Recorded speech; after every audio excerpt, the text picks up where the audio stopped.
Hello everyone, welcome to Any Classes. तो इस video में हम करेंगे एमसीक्यूज जो कि आपके हैं बोर्ड एग्जाम्स जो प्रीवियस ईयर हुआ था 2023 में, उसके बेसिक पेपर के हम लोग सबसे पहले एमसीक्यूज करेंगे। ठीक है, तो चलिए बिना किसी देर के मैं अपने 20 एमसीक्यूज आपके सामने ऑन स्पॉट अभी सॉल्व करने वाला हूं, सबको one by one using my concept cracks. जो भी मैंने आपको कंसेप्ट क्रैक्स प्रोवाइड किया है उसके बेसिस पे करेंगे। ठीक है, तो चलिए हम लोग पहला क्वेश्चन ले लेते हैं। The prime factorization of natural number 288। तो आपको पता होना चाहिए 288 की प्राइम फैक्टराइजेशन आपको करनी पड़ेगी। तो 288 की आप प्राइम फैक्टराइजेशन जानते हो। यहाँ पे हमारे पास क्या आएगा, पहले 2 से जाएगा तो ये हो जाएगा 144। ठीक है, अगेन 2 से जाता है, 2 7 जा एंड 2 2 4। देन अगेन 2 से जाएगा 36 आ जाएगा। Then you know very well, फिर से 2 से जाएगा तो 18 आ जाएगा, और 18 होता है 29, और ये आपको पता ही है 2 बार 3 आ जाएगा यहाँ पे। ठीक है, तो दैट मीन्स यहाँ पे हमारे पास आ गया 2 कितनी बार आया, 2 3 4 5, तो 2 की पावर 5 और 3 की पावर 2, तो option C will be the right answer. ठीक है, तो फर्स्ट वाला काफ़ी ज़्यादा सिंपल था, तो option C will be the right answer यहाँ पे होगा हमारे पास। ओके, बढ़ते हैं नेक्स्ट की तरफ। सेकंड क्या कहता है, 2 cos थीटा इक्वल टू 1। तो cos थीटा की वैल्यू आपके पास आ जाएगी, 2 को शिफ्ट करोगे तो डिवाइड में हो जाएगा, cos theta 1/2। Now remember cos theta की 1/2 वैल्यू कब होती है, 60 डिग्री पे होती है। और ये एंगल टेबल कैसे बनाना है, मैंने आई टोल्ड यू ये कैसे बनाना है। आपको लिंक मिल जाएगा डिस्क्रिप्शन में, आप वहाँ से जाके इस वीडियो को चेकआउट कर सकते हैं कि किस तरह से हमने एंगल टेबल बनाना है यूजिंग मैट्रिक। ठीक है, तो इसका मतलब बी ऑप्शन का हो जाएगा, थीटा की वैल्यू 60 डिग्री। ठीक है, तो सेकंड का आ जाएगा बी ऑप्शन आपके पास। ठीक है, नेक्स्ट पढ़ते हैं थर्ड क्वेश्चन की तरफ। लिखता है, अ card is drawn at random from A well shuffled deck of 52 cards, the probability of getting a red card. अब 52 में से रेड होते हैं 26 और ब्लैक भी होते हैं 26, तो आपके पास आएगा 26 अपॉन टोटल हो जाएंगे 52। Now cancel it, you will get 1/2। ठीक है, तो ऑप्शन डी हो जाएगा यहाँ पे राइट आंसर। तो थर्ड का जो है ऑप्शन डी होगा हमारे पास। Next, the discriminant of the quadratic equation 2x² minus 5x minus 3। तो डिस्क्रिमिनेंट का फॉर्मूला आपको पता होना चाहिए, कंसेप्ट में आपने काफ़ी बार बता रखा है, D is equal to B square minus 4ac। ठीक है, तो क्वेश्चन में कंपेयर करके बी की वैल्यू आपके पास क्या हो जाती है, हो जाएगा आपके पास -5 का स्क्वायर -4, और ए की जगह आपके पास आ जाएगा 2 और सी की जगह आ जाएगा आपके पास 3। ठीक है, okay, now multiply it, minus का स्क्वायर प्लस हो जाता है तो 25 हो जाएगा। नाउ 4 2 8 3 24, आपके पास 24 आ जाएगा, तो ये हो गया -24। तो 25 में से 24 निकाल दिए तो आपके पास आंसर आ जाएगा हमारे पास सिंपली। एक मिनट, मैंने कुछ गड़बड़ तो नहीं कर दी। ओके, 3 माइनस का था यहाँ पे। ठीक है, तो माइनस इंटू माइनस प्लस हो जाएगा। ठीक है, तो 25 प्लस 24 जो कि हो जाएगा 49। तो B option is your right answer. ठीक है, थोड़ा ध्यान से करना, प्लस माइनस की गड़बड़ नहीं होनी चाहिए, मेक श्योर करिएगा। नेक्स्ट आता है, the distance between the points 3,0 and 0,-3। तो आप जानते हो x2 minus x1 plus y2 minus y1 का होल स्क्वायर, तो हो जाएगा 0 माइनस 3 का स्क्वायर प्लस y2 है -3 और y1 कितना है -0। तो 3 का स्क्वायर 9, तो -3 का स्क्वायर अगेन 9, 9 9 हो जाएगा आपके पास 18। तो √18 को आप क्या लिख सकते हो, √18 को आप लिख सकते हो, देखो अगर फैक्टराइजेशन करोगे तो क्या आएगा, 3 इंटू 3 इंटू 2, तो आपको 3 का पेयर मिल रहा है तो 3 बार आ जाएगा और √2 रह जाएगा अंदर। So that mean 3√2 is the right answer. तो ऑप्शन डी हो जाएगा फिफ्थ का आपके पास यहाँ पे राइट आंसर। ठीक है, तो चलिए बढ़ते हैं नेक्स्ट क्वेश्चन की तरफ, that is your question number 6। ठीक है, 6 में कहता है, the seventh term of an AP whose 21st term is 28th and common difference is -7। तो आपको पता होना चाहिए, जो हमने काफ़ी बार किया, A7। तो A7 फाइंड आउट करना है, तो A7 का फॉर्मूला होगा A + 60। क्वेश्चन में A की वैल्यू दे रखी है कितनी है, फर्स्ट टर्म है 28 और D कितना है आपके पास, D है आपके पास -4। तो ये सिंपली आप देखिए 28 - 24 हो जाएगी, जो कि आपके पास मिल जाएगी यहाँ पे हमारे पास 4। तो this will be a right answer. तो आई होप ये पहले 6 आपको क्लियर हो चुके होंगे फर्स्ट पेज के। अब बढ़ते हैं नेक्स्ट पेज की तरफ। नेक्स्ट पेज में हमारे पास आता है, ओके, आई टोल्ड यू कि जो क्वाड्रेटिक इक्वेशन होती है उसका जो ग्राफ होता है वो होता है हमारे पास कैसा, वो होता है हमारे पास पैराबोलिक। अब यहाँ पे क्या बोल रहा हुआ है, नंबर ऑफ जीरोस। अब नंबर ऑफ जीरोस होता है जितनी बार वो एक्स एक्सिस को टच करेगी उतने नंबर ऑफ जीरोस होते हैं। क्योंकि ये ग्राफ एक्स एक्सिस को टच ही नहीं कर रहा, तो इसलिए नंबर ऑफ जीरोस कितने हो जाएंगे, एक भी नहीं हो जाएगा, 0 हो जाएगा राइट आंसर। ठीक है, बहुत ज़्यादा सिंपल था। ठीक है, ध्यान रखना। नेक्स्ट कंसेप्ट में आपको काफ़ी बता रखा है, अगर दो ट्राइंगल सिमिलर है तो उनकी पेरीमीटर की रेशो उनकी साइड की रेशो के इक्वल होती है। तो पेरीमीटर की जो रेशो होगी दोनों की, मतलब perimeter of first triangle perimeter of second triangle की, वही होगी जो साइड्स की रेशो है, तो आंसर आ जाएगा 4:7। ठीक है, रिमेंबर करिएगा। और यही अगर चीज़ एरिया में आ जाती है तो एरिया में you need to do the square. ठीक है, तो ये भी हो गया हमारा 8th क्वेश्चन। नेक्स्ट बढ़ते हैं 9th की तरफ, क्वेश्चन नंबर 9।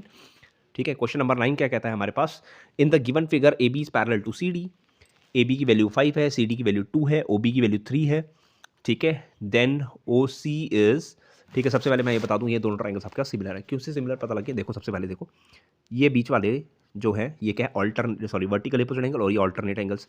तो ये हो गया triangle O B A is similar to triangle, दूसरे वाले का नाम आ जाएगा, देखो जब मैंने बीच वाला ओ लिया तो उसका भी ओ आया, जब मैंने उसको बी लिया तो उसका सी आया और डी हो जाएगा। ठीक है, तो हमारे पास by C P S T हो जाएगा O B upon O C equals to B A upon C D equals to O A upon O D.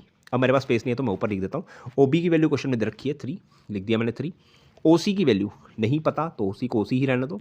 Next और किसकी वैल्यू मालूम है हमें, ए बी की वैल्यू मालूम है कितनी है 5, और सी डी की है 2, तो क्रॉस मल्टीप्लाई करके देख लीजिए यहाँ पे, तो हमारे पास 6/5 सामने दिख रहा है ओ सी। ठीक है, तो ओ सी की वैल्यू होगी 6/5। ठीक है, तो आई होप ये चीज़ आपको क्लियर हो चुकी होगी कि 6/5 कैसे आई, हमने किस तरह से हमने सिमिलैरिटी का ऑर्डरिंग यूज़ किया। ये मैंने पहले भी इसका वीडियो बना रखा है, वहाँ से जाके चेकआउट कर सकते हैं अगर आपको नहीं आता है तो ही। ठीक है, नेक्स्ट बढ़ते हैं, the sum and product of zeros of. ठीक है, तो सिंपल सी बात है, अल्फा प्लस बीटा पूछा हुआ है, तो अल्फा प्लस बीटा भाई क्या होता है हमारे पास माइनस बी अपॉन ए। क्वेश्चन में बी की वैल्यू 5 है तो माइनस लगाना पड़ेगा बाहर फॉर्मूले का, तो -5 हो जाएगी, और अल्फा इंटू बीटा होता है सी बाई ए, तो सी की वैल्यू क्या है 6, ए की वैल्यू 1 है, तो -5 और 6 that is a B option is a right answer. तो आई होप ये चीज़ क्लियर हो चुकी होगी। बढ़ते हैं क्वेश्चन नंबर 11 की तरफ। ठीक है, तो क्वेश्चन नंबर 11 हमारे पास क्या कहता है, तो ओके क्वेश्चन नंबर 11 कहता है अ डाई इज थ्रोन वंस, तब जब एक बार फेंकेगा तो हमारे पास क्या आएंगे आउटकम्स 1 2 3 4 5 6। ठीक है, नंबर लेस देन 7, भाई 7 से छोटे तो सारे ही हैं, तो 6/6 हो जाएगा, आंसर आ जाएगा 1। ठीक है, तो B option is the right answer. ठीक है, नेक्स्ट आते हैं हमारे पास, देखो आपको फाइंड करना है मेजर एंगल, तो ये वाला थीटा जो है एंगल है ये फाइंड आउट करना है, क्योंकि हमें थीटा के सामने वाली साइड जो होती है परपेंडिकुलर और बेस पता है, तो हम लोग टैन का यूज़ करेंगे। तो tan theta is equal to 100, मतलब परपेंडिकुलर अपॉन बेस 100√3, 100 कट गया बच गया 1/√3। टैन कितने में 1/√3 होता है, टैन 30 में 1/√3 होता है, तो 30 will be a right answer. ठीक है, तो 12 का हो जाएगा डी ऑप्शन। ठीक है, तो आई होप ये चीज़ आपको क्लियर हो चुकी होगी कि 30 कैसे आया है। Next, the volume of a cone of radius R and height 3r, तो वॉल्यूम ऑफ ए कोन पहले आपको पता होना चाहिए 1/3 पाई आर स्क्वायर एच होता है, तो 1/3 की जगह 3, पाई की जगह पाई, रेडियस की जगह यही, लेकिन इसकी जगह हाइट की जगह 3r रखना है, तो आर और आर कैंसिल हो गया सबसे पहली चीज़, और आ गया पाई आर की पावर क्यूब, तो D option is the right answer. ठीक है, सो आई होप ये 13th क्वेश्चन भी आपको क्लियर हो चुका होगा कि किस तरह से हमने 13th क्वेश्चन यहाँ पे करना है। ठीक है, नेक्स्ट बढ़ते हैं नेक्स्ट की तरफ, the distance between the 2 parallel tangents of A diameter 7 centimetre. याद रखिए 2 पैरेलल टेंजेंट्स वही होते हैं जो एंड्स ऑफ डायमीटर में बनते हैं। ठीक है, तो इनका आंसर आ जाएगा सिंपली डायमीटर के इक्वल, जो कि हो जाएगा आपके पास 7 सेंटीमीटर। ठीक है, नेक्स्ट भाई सामने देख सकते हो 2.2 है जो, वो इसको नंबर 1 डालते हैं तो ये भी नंबर 1 आता है, इसको एंगल लिया फिर हमने ये लिया। ठीक है, तो बाई एस ए एस हो रही है यहाँ पे, और यहाँ पे भी बाई एस ए एस हो रही है, तो ट्राइंगल एस ए एस से हमारे पास क्या हो रहे हैं, कॉन्करेंट हो रही हैं। ठीक है, तो S A S that is similarity हमारे पास, सॉरी सिमिलैरिटी हो रही है एस ए एस से। ठीक है, तो option C will be a right answer. ठीक है, आई होप 15th क्वेश्चन के आपको क्लियर होगा। नेक्स्ट बढ़ते हैं क्वेश्चन नंबर 16 की तरफ। ठीक है, 16 में कहता है the larger of 2 supplementary angles exceed the smaller 1/18। ठीक है, तो अगर मतलब अगर स्मॉलर को आप अगर x लेट कर लेते हो तो दूसरे वाले को 18 बड़ा लेट करना पड़ेगा। अब सप्लीमेंट्री क्या होता है, जिनका सम कितना होता है 180, तो x + 18 = 180 हो जाएगा यहाँ से क्लियर।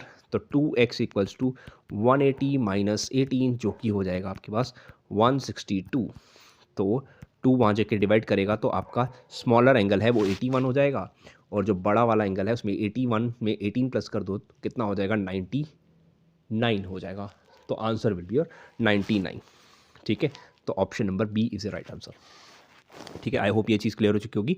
नेक्स्ट बढ़ते हैं अपने अगले क्वेश्चन की तरफ। क्या पूछता है, तो पेरीमीटर पूछता है, तो काफ़ी ज़्यादा सिंपल है भाई, पेरीमीटर कैसे फाइंड करना है ये मैंने काफ़ी बार बता रखा है। ये 6 तो ये 6, ये 4 तो ये 4, और ये 5 तो ये 5, तो हो गया 5 6 11। ठीक है, प्लस नीचे वाली साइड 10 होगी, और 5 4 9 हो गया, तो 30 इसका आंसर आ गया। बहुत ज़्यादा सिंपल था, तो option number A is the right answer. ठीक है, तो 30 हमारा आंसर आ गया यहाँ पे। ठीक है, नेक्स्ट बढ़ते हैं क्वेश्चन नंबर 18 की तरफ। क्या पूछता है, BC और BD की वैल्यू पूछ रहा है, BC और BD। सबसे पहले ध्यान रखिए जो BC है और जो BD है वो दोनों tangents from same external point है, दोनों की वैल्यू क्या आएगी, सेम होगी। ठीक है, अब ये पता है आपको ये एंगल जो होता है रेडियस होता है जो ये परपेंडिकुलर बनाता है किसके साथ, टेंजेंट के साथ। तो अगर ये 15 है तो 15 का स्क्वायर इक्वल्स टू 9 का स्क्वायर प्लस BC का स्क्वायर हो जाएगा। तो BC का स्क्वायर यूँ कहूँ तो क्या रहेगा, 225 में से आप लोग 45 माइनस कर दीजिए, ठीक है। तो 225 में से आप लोग 45 माइनस कर देंगे तो आपके 9 का स्क्वायर 81 होता है, ठीक है। तो ये माइनस कर देंगे तो हमारे पास यहाँ पे कितना आ जाएगा, 225 माइनस 81, तो ये बन जाएगा 4 और ये बन जाएगा 144, ठीक है। तो BC का स्क्वायर 144, तो BC की वैल्यू आ जाएगी √144 जो कि हो जाएगा 12। तो यहाँ से भी 12 मिल गई, यहाँ से भी 12 मिल गई, दोनों को ऐड करोगे तो कितना आ जाएगा हमारे पास, 24। सो आंसर हो जाएगा 18 का ऑप्शन नंबर C, ठीक है। तो 18 इज योर राइट आंसर, ठीक है। मालूम चला मैंने PGT का अप्लाई किया यहाँ पे और BC की वैल्यू 12 निकाल ली, ठीक है। नेक्स्ट हमारे पास आता है अगला क्वेश्चन नंबर 19 जो कि असर्शन और रीजन के हैं। असर्शन और रीजन को ध्यान रखना है, ठीक है। तो बोलता है a tangent to a circle is perpendicular to the radius to the point of contact. बिल्कुल सही कह रहा है ये लाइन कि रेडियस जो होता है वो परपेंडिकुलर होता है टेंजेंट के, ये मैंने थ्योरम भी पढ़ाई आपको, ठीक है। नेक्स्ट आता है the length of tangents drawn from an external point to circle are equal, ठीक है। अब दूसरे में ये इसकी बात कर रहा भाई कि अगर हम बाहर से दो टेंजेंट्स बनाएं तो वो दोनों इक्वल होते हैं, ठीक है। अब इन दोनों का आपस में कोई रिलेशन नहीं है, ठीक है। इंडिविजुअली दोनों स्टेटमेंट ट्रू है, लेकिन इन दोनों का एक दूसरे का हमने पहले के लिए दूसरे को यूज़ नहीं किया, तो इसका मतलब option number B is right answer. मतलब both are individually true but reason is not correct explanation of A। तो आई होप ये चीज़ क्लियर हो चुकी होगी। बढ़ते हैं अपने लास्ट क्वेश्चन की तरफ इस वीडियो के, ठीक है। तो कहता है the system of linear equations 3x plus 5y minus 4 equals to 0 and दूसरा जो है हमारे पास 15x plus 25y minus 25 equal to 0 check करना आपको। तो सबसे पहले 3/15, ठीक है, और दूसरा जो है कॉमा लगाइएगा, अभी पता नहीं हमें, 5/25 और -4/-25 क्या इनकन्सिस्टेंट है देख लेते हैं, ठीक है। 3 5 1/5 रेशो, यहाँ पे 1/5 बट रास्ट की नहीं है। तो A1/A2 equal to B1/B2 but not equal to C1/C2, तो दैट मीन्स ये तो बिल्कुल सही है, ठीक है। इनकन्सिस्टेंट में क्या होता है, यही होती है, तो हमने यही तो अप्लाई किया तभी तो इसको इनकन्सिस्टेंट बोला, तो दैट मीन्स करेक्ट एक्सप्लेनेशन है। तो option A will be your right answer, ठीक है। सो विद दिस क्वेश्चन हमने ये वाला अपना सैम्पल जो भी हमारा प्रीवियस ईयर का क्वेश्चन पेपर था बोर्ड की तरफ से जो आया था बेसिक का, वो हमने कंप्लीट कर दिया। तो आई होप सारे आपको MCQs यहाँ पे क्लियर हो चुके होंगे, ठीक है। तो फिलहाल के लिए वीडियो को इतना ही रखता हूँ। तो अपनी तैयारी करते रहिएगा और अपने जो एग्ज़ाम है जो आपका 11 मार्च को है उसमें अच्छा करिएगा। तो all the best to all of you, thanks for watching and have a good day, thank you all.